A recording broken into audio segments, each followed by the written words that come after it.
గొర్రు కాసుకొని బతుకుదామని గొర్రు కాస్తున్నాను. నాకు 11 ఏళ్ళ వయసు నుంచి జీవాలనే కాస్తున్నాను. కానీ ఇంత దెబ్బ ఎప్పుడూ తగలలేదు. 100 జీవాలు ఉంటే 50 జీవాలు ఉంటాయని మా తాత చెప్పిండే, కానీ ఎప్పుడు నేను ఎదుర్కోలేదు. ఈ సంవత్సరం ఎదుర్కొన్నా. 35 రోజులుగా అలుగు ఒక్కంతకే పోవడం వల్ల జీవాలు ఏమీ లేకుండా సర్వనాశనమైంది. 100 జీవాలకెళ్ళి 15 జీవాలు పోయినాయి. 15 జీవాలు పోయినాక ఉన్న 15 జీవాలకెళ్ళి ఇలా ఈ 100 జీవాలకెళ్ళి 15 జీవాలు పోతే 15 జీవాలు తక్కువ 100 జీవాలు ఉన్నాయి. ఆ 100 జీవాలకెళ్ళి అందులోకెళ్ళి కుంటి, గులాబీ ఇవన్నీ పోను 60 చిక్కినాయి. ఈ 60 జీవాల కాడికి పోవడం వల్ల నాకు జీతం చాలదు, నా కడుపు నిండదు. ఆ భగవంతుడు నా కడుపు మీద ఎందుకు కొట్టిండో నాకు ఏమీ అర్థమవుతలేదు. కానీ ఒక్కటి అర్థమైంది, ఇది చేసింది భగవంతుడు కాదు, అది నేనే అని నాకు మనసుకు అనిపించింది. నేనే అని ఎందుకు అంటున్నానంటే, నాకు జీవాల కాద్దామని ఇష్టం లేకుండే ఈసారి.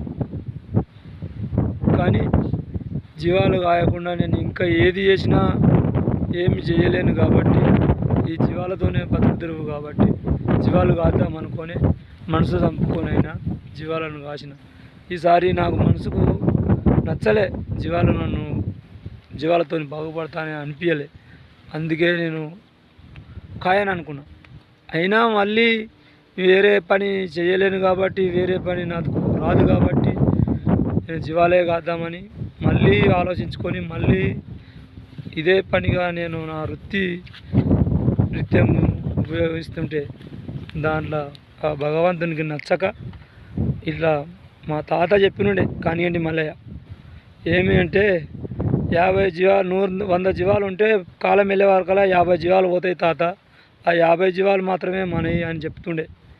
కానీ నేను అనుకున్నది ఏంటంటే మా తాత చెప్పింది అంతా ఉట్టిదే, నేను చేసేదే నిజమని అనుకున్నా. కానీ నాకు మా తాత చెప్పింది గుర్తుకొచ్చింది.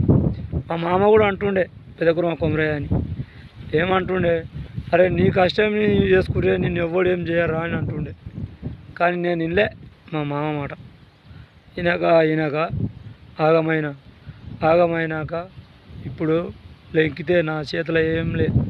ఆ దేవుడు మోసం చేసిండని దేవుని మీద భారం వేసుడు తప్ప వేరే ఎవరి మీద నేను ఎవరిను, ఏ రాజకీయ నాయకుడు కానీ, ఏ పాలి వాళ్ళు కానీ